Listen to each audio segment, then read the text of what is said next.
Welcome to all प्यारे बच्चों। आज हम अपनी एक्सरसाइज 1.3 को आगे करते हैं। क्वेश्चन नंबर 5 के 4 पार्ट तक हमने किया था। 5th पार्ट से उचित गुणों का उपयोग करते हुए गुणनफल ज्ञात कीजिए। 625 गुना -35 जमा -625 गुना 65। आप देख सकते हैं 625 हमारे पास दोनों जगह है। 625 को बाहर लीजिए, यहाँ पर हमारे पास -35 होगा। हमने 625 को बाहर लिया है, माइनस का निशान और ये 65। अब हमें देखना है 625 -35 और -65 माइनस के 100। 625 एकम 625 माइनस एक बार है और 2 हमारी शून्य। इसी प्रकार हमें इसको करना है। पहले हमें इसको 50 से गुना करना है 7 को, -7 को 2 से, 7 पंजे 35, 1 शून्य, 7 दूनी 14। 50 में से 14 गया 36 हमारे पास है, 336 हमारे पास होंगे। -17। अब इस -17 को हमें -29 से करना है, तो हम इसे क्या लिख सकते हैं, 1 - 30। -17 को 1 से गुणा कीजिए, फिर -17 को हमें -30 से गुणा करना है। माइनस के 17, 17 × 51 और यहाँ हमारे पास प्लस के बचेंगे 493। आप देख सकते हैं -17 को 1 से किया -17, -17 को -30 से किया हमने, -17 को 1 से किया, ये हमारा गुणनफल है। माइनस माइनस प्लस, 17 × 51 और 1 0। जब 510 में से 17 को घटाएंगे 493। अब हमें इसे करना है। यहाँ आप देखिए -57 गुना -19 है और इसे हम 57 गुना 1 लिख सकते हैं। हम यदि 57 को बाहर लें तो यहाँ पर आपके पास माइनस और -19 की गुणा बचेगी, जो कि +19 होगा और यहाँ पर जमा का 1 बचेगा, यानी कि 57 गुना में 19 और 1 20, 57 दूनी 114 और 1 शून्य हमारे पास होगी। तो इस प्रकार आपको इसे हल करना है।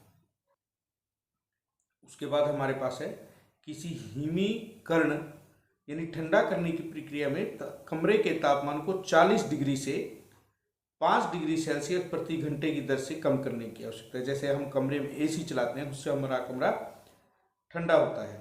तो कमरे का तापमान जो शुरू में हमें दिया हुआ है वो 40 डिग्री सेल्सियस है। 1 घंटे में 5 डिग्री की उसमें कमी होती है, तो प्रति घंटा जो है तापमान में कमी है 5 डिग्री सेल्सियस। 10 घंटे तक हमने उस प्रक्रिया को किया है। 10 घंटों में कितनी कमी आएगी, 10 गुना में 5, 50 डिग्री सेल्सियस तापमान कम होगा, जितना हमारा कमरे का अब है उससे। कमरे का तापमान अभी हमारा है 40 डिग्री सेल्सियस, 10 घंटे के बाद कमी आएगी 50 डिग्री सेल्सियस की, और जो हमारा बाद में होगा 10 घंटे के बाद, वो कमरे का तापमान होगा -10 डिग्री सेल्सियस। क्वेश्चन नंबर 7 है। 10 प्रश्नों वाले कक्षा में टेस्ट है, उसमें प्रत्येक सही उत्तर के लिए 5 अंक दिए जाते हैं। आप देख सकते हैं सही के लिए 5 हैं और गलत के लिए -2 अंक दिए जाते हैं, नेगेटिव मार्किंग है। और यदि प्रयत्न नहीं किया गया उस प्रश्न के लिए 0 दिया जाता है। मोहन ने 4 प्रश्नों का सही और 6 प्रश्नों का गलत उत्तर दिया, उसके द्वारा प्राप्त अंक हमें बताने हैं। एक सही उत्तर के अंक हमने देखे हैं, जो दिए हुए हैं वो 5 हैं।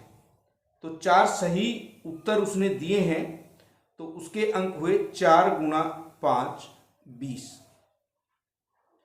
उसने 6 प्रश्नों को गलत किया है और एक गलत उत्तर जो उसने किया है उसके लिए -2 अंक दिए जाते हैं। 6 गलत हैं तो -2 को हम 6 से गुणा करेंगे, -12 अंक उसे गलत के लिए मिलेंगे।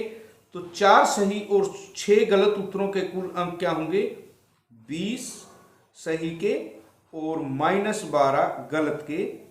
12 हमें घटाने हैं 20 में से, तो जब हम इन्हें घटाएंगे हमारे पास क्या बचेगा, 8 अंक। हम कहेंगे कि उसे 8 अंक प्राप्त होंगे। उसके बाद रेशमा की बारी। रेशमा के 5 उत्तर सही हैं और 5 उत्तर गलत हैं। उसके अंक हमें बताने हैं। एक सही उत्तर के अंक हमें दिए हैं 5, उसके 5 सही उत्तर हैं तो 5 गुना 5, उसके 25 अंक हुए सही उत्तरों के लिए। एक गलत उत्तर के अंक हमें पता है -2 हैं, 5 उसके गलत हैं, 5 गुना -2, तो उसके गलत उत्तरों के अंक हुए -10। 5 सही और 5 गलत उत्तरों के जो कुल अंक होंगे, 25 उसके सही के लिए और -10 उसके गलत के लिए। 25 माइनस में 10 उसके 15 अंक होंगे। उसके बाद हीना ने कुल 7 प्रश्न किए, 3 उसने प्रयत्न नहीं किया, उनमें से 2 का उत्तर सही है और 5 का उत्तर गलत है। उसके अंक हमें बताने हैं।